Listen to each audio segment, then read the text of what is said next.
erkeklerin mertebesi kaçtı bolin inni gıylar durumda çıkmağına erkek köylüye. Şol 90-njy ýyllarda ünsüren bolsaňyz 90-njy ýyllardan soň hasap edeli.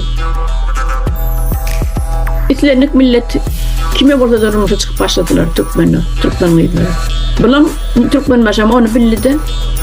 $50.000 galın tölen diýdi. Men hadynamy. Türkmenistan'ın hasabına.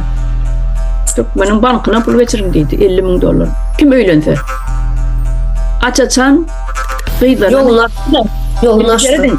Feredin bolýan atlary. Eniştaýda iki taraplaryň işleýär. Türkmen başam öz milletine, öz oglanlaryny narkoman etdi. Gıylaryň hem ära çykyp bilmejegini bilip olaradan alok nemedip başlady. Ýa-ni galyň salyp başlady. Heme bular narkoman etdi. Buların barı gıylaryň barı durmuşa çykjak.